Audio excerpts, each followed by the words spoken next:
നിലമ്പൂരിലെ ഒടുവിൽ നമ്മൾ വിചാരിച്ചതുപോലെ തന്നെ സംഭവിച്ചു. വർഗീയ രാഷ്ട്രീയം ഇറങ്ങിക്കളിക്കുമെന്നറിയാമായിരുന്നു. ജമാഅത്തെ ഇസ്ലാമിയെ ചിലരങ്ങ് നല്ല പദവിയിൽ കൊണ്ടുവന്നിരുത്തി.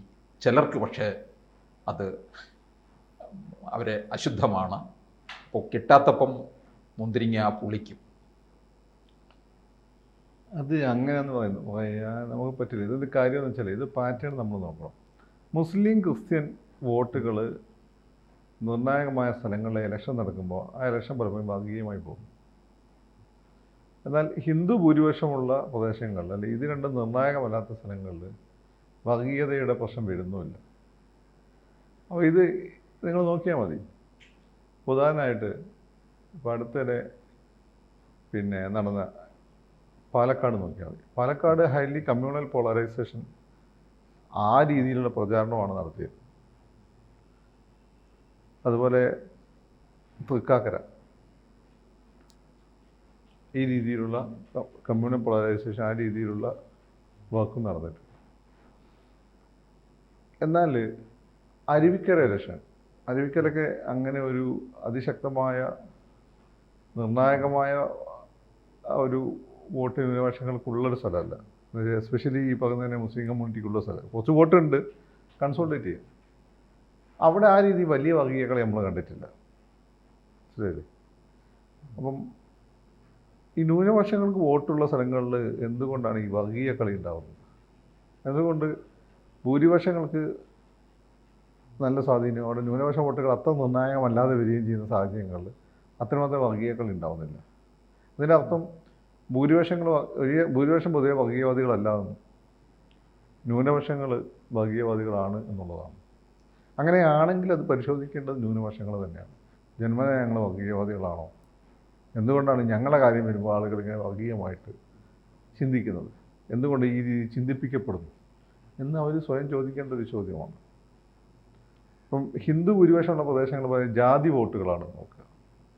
ജാതീയമായിട്ട് ആളുകൾ നായരാണോ ഇഴവനാണോ എന്ന് നോക്കിയിട്ട് ഉള്ള പ്രചാരണം നടത്തും.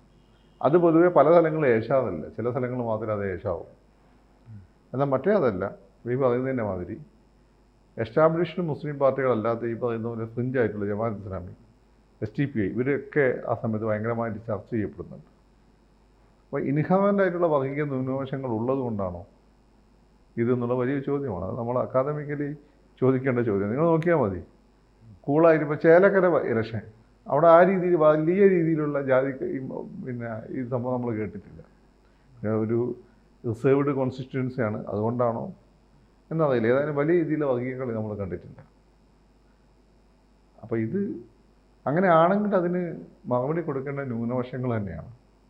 ഞങ്ങളിങ്ങനെ വർഗീയമായി ചിന്തിക്കുന്നതല്ല എന്നും അതിലുപരിയാണെന്നും എന്ന രീതിയിലുള്ള വിധിയെഴുത്ത് അവർ നൽകണം. അങ്ങനെ വിധിയെഴുത്ത് പല സ്ഥലങ്ങളിലും ഉണ്ടായിട്ടുണ്ട്.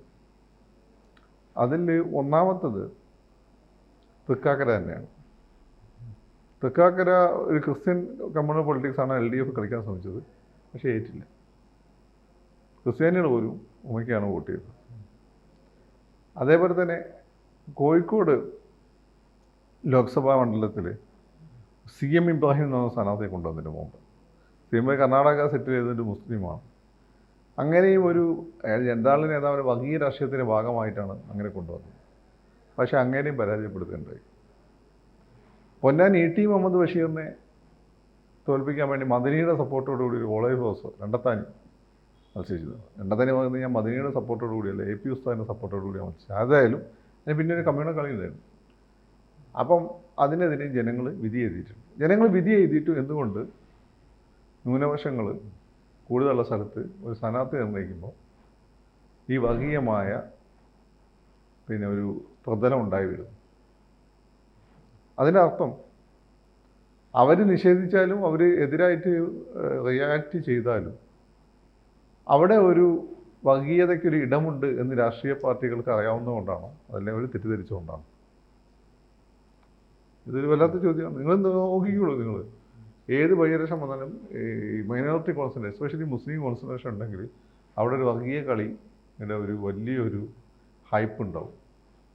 ഇനി രണ്ടാമത്തെ കാര്യം, രാഷ്ട്രീയക്കാർ കാണിക്കുന്നതിനേക്കാൾ കൂടുതൽ മീഡിയ ഉണ്ടാക്കുന്ന ഹൈപ്പാണോ? അങ്ങനെയാണെങ്കിൽ മീഡിയ ഇവിടെ നോക്കുന്നത് ആളുകളെ പരസ്പരം അടുപ്പിക്കാൻ വേണ്ടിയിട്ടാണ്. ഇല്ലാത്ത വർഗീയത ആരോപിച്ചുകൊണ്ട് ആളുകളെ കൂടുതൽ വർഗീയവാദികളാക്കാൻ, ഇനി വരാൻ പോകുന്ന തലമുറയെ വർഗീയമായി ചിന്തിപ്പിക്കാനും വേണ്ടിയിട്ടാണ്. ഇത്തരം ചില ചോദ്യങ്ങൾ നമ്മൾ ഫണ്ടമെൻ്റലി ചോദിക്കേണ്ടതായിട്ടുണ്ട്. പിന്നെ ഈ ജമാഅത്ത് ഇസ്ലാമിയുടെ രാഷ്ട്രീയം എന്ന് വെച്ചാൽ അവരെ സംബന്ധിച്ചിടത്തോളം എപ്പോഴും അധികാരത്തോട് ഒട്ടി നിൽക്കുന്ന ഒരു രാഷ്ട്രീയമാണ് അവരെടുത്തിട്ടുള്ളത്. അധികാരത്തോട് അടിയന്തരാവസ്ഥ കാലത്ത് വെച്ച് പൊതുവെ അവർ അധികാരത്തോട് ഒട്ടി നിൽക്കുന്ന ഒരു രാഷ്ട്രീയം, സമൂഹത്തിൽ മസിൽ പവറിനോട് ഒത്തു നിൽക്കുന്ന രാഷ്ട്രീയം. ഇപ്പോൾ അവർ ഒരുപാട് കാലം അവർ സഹായിച്ച LDF ഒരുപാട് കാലം LDF ആണ് സമൂഹത്തിൻ്റെ മസിൽ പവർ. പിന്നെ അവർ മോഡി അധികാരത്തിൽ വന്നതോട് കൂടിയിട്ടാണ് കേന്ദ്രത്തിൽ കോൺഗ്രസ് ഒന്നും ചെയ്യാൻ പറ്റില്ല, CPM ഒന്നും ചെയ്യാൻ പറ്റില്ല തോന്നിയോട് കൂടിയിട്ടാണ് അവർ UDF സപ്പോർട്ട് ചെയ്തത്. അതായത് നിങ്ങൾ നോക്കി അവരുടെ സപ്പോർട്ട് LDF അപ്പോൾ അതുവരെ അവർ സെക്യുലറാണെന്ന് വെച്ചാൽ ഇന്നത്തെക്കാളും വർഗീയവാദികളായിരുന്നു. ഇന്ന് കുറച്ചുകൂടി ജമാഅത്ത് ഇസ്ലാമി സെക്യുലറാണെന്ന് ഞാൻ പറയും. കാരണം അവർ ഇസ്ലാമിക രാഷ്ട്രം ഉണ്ടാക്കി അങ്ങനെയുള്ള കുറേ കാര്യങ്ങളൊക്കെ അവർ അജണ്ടയിൽ നിന്ന് എടുത്ത് മാറ്റിയെന്നൊക്കെ എടുത്തിട്ട് വായിച്ചിരുന്നു. മാത്രമല്ല ഇടയ്ക്ക് എന്നോടൊക്കെ അവർ സംസാരിച്ചാണ് നേതാക്കൾ, നമ്മളൊരു ഷാപ്പ് കെട്ടിക്കാണല്ലോ. അപ്പോൾ അവരുടെ സംസാരത്തിലെല്ലാം തന്നെ വേറൊരു തലത്തിൽ നിന്നുള്ളതാണ് സംസാരിക്കുന്നത്. ഏതായാലും അങ്ങനെ പ്രതീതി അവരുണ്ടാക്കുന്നു. പക്ഷേ ഇതിലും വർഗീയവാദികളായിരുന്ന കാലത്താണ് അവർ LDF സപ്പോർട്ട് ചെയ്തുകൊണ്ടിരുന്നത്. ഇപ്പോൾ LDF സംബന്ധിച്ചിടത്തോളം അവരുടെ ഒരു LDF മാതൃക എന്ന് പറയുന്നത് സ്റ്റാലിനാണ്. സ്വരാജ് ഇവിടെ പറഞ്ഞതെന്ന് എനിക്ക് തോന്നുന്നു. സ്റ്റാലിൻ ഫാസിസത്തിനെതിരെ സമരം ചെയ്യുമ്പോഴും ഹിറ്റ്ലറുമായിട്ട് അനാക്രമ സന്ധി ഉണ്ടാക്കിയ ആളാണ്. അപ്പോൾ അവർക്കത് പോസിബിളാണ്. ആത്യന്തികമായി ജനകീയ ജനാധിപത്യ വിപ്ലവം വരി അങ്ങനെ ഇന്ത്യയിൽ തൊഴിലാളി വർഗ സഹവാദിപത്യം സ്ഥാപിക്കപ്പെടുകയാണല്ലോ ലക്ഷ്യം. അതുകൊണ്ട് ലക്ഷ്യമാകത്തെ ന്യായീകരിക്കും എന്നാണ് അവർ പറയുന്നത്. പക്ഷേ അതിൻ്റെ ഇടയ്ക്ക് ഈ കളി കൊണ്ടുണ്ടാകുന്നൊരു പ്രശ്നം എന്ന് വെച്ചാൽ അൺഡ്യൂ ഇമ്പോർട്ടൻസ് ഈ പറയുന്ന പൊളിറ്റിക്കൽ പാർട്ടികൾക്ക്, ഈ പറയുന്ന കമ്മ്യൂണൽ പാർട്ടികൾക്ക്, കമ്മ്യൂണൽ ഐഡിയോളജീസിന് ജനങ്ങളുടെ ഇടയിൽ കിട്ടുന്നത്. മുമ്പൊന്നും ഇല്ലാത്ത വിധത്തിൽ ഒരു സ്ഥലത്ത് സ്ഥാനാർത്ഥി വരുമ്പോൾ അവിടെ ഇന്ന ജാതിയുടെയും മതത്തിൻ്റെ അടിസ്ഥാനത്തിലായിരിക്കും നമ്മൾ ചിന്തിക്കുകയാണ് ഇന്ന ആളായിരിക്കും എന്നുള്ളത്. അത് എസ്പെഷ്യലി നമ്മൾ കൂടുതൽ ചിന്തിക്കുന്നത് LDF പറ്റിയാണ്. ഇപ്പോൾ അതാണ് അതിൻ്റെ ഏറ്റവും വലിയൊരു പ്രശ്നം. അങ്ങനെ ചിന്തിക്കുന്ന ഒരു അവസ്ഥയിലേക്ക് നമ്മൾ സമൂഹത്തെ മാറ്റിയെടുക്കാൻ പറ്റി, അത് നിലനിർത്തുന്നു എന്നുള്ളതാണ്. അപ്പോൾ ഈ വിഷയങ്ങളിൽ ജമാഅത്ത് ഇസ്ലാമി വർഗീയമാണോ അല്ലെങ്കിൽ PDP വർഗീയമാണോ എന്നതിലുപരിയായിട്ട് നമ്മൾ അഡ്രസ്സ് ചെയ്യുന്ന ഈ ഒരു ഫണ്ടമെൻ്റൽ ക്വസ്റ്റ്യനാണ്. ഒന്നെങ്കിൽ the way the minority community is represented, അതാണ് പ്രശ്നം. അല്ലെങ്കിൽ ദ വേ ദേ ആർ.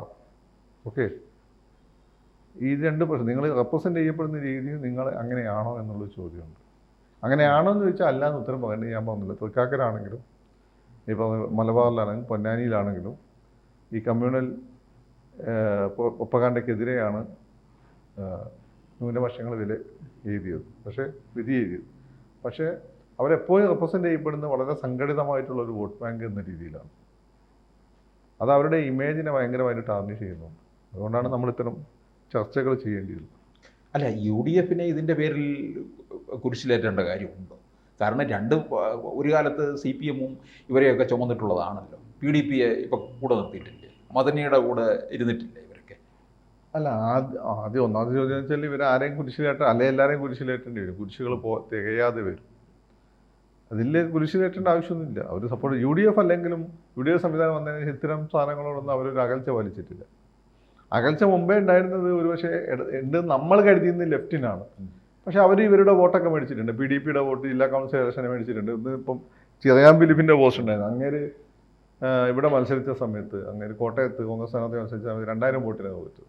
അന്ന് ജമാഅത്ത് ഇസ്ലാമിയുടെ സപ്പോർട്ട് TK രാമകൃഷ്ണനായിരുന്നു. അദ്ദേഹത്തിൻ്റെ എതിരാളിയായി മത്സരിച്ച TK രാമകൃഷ്ണനായിരുന്നു.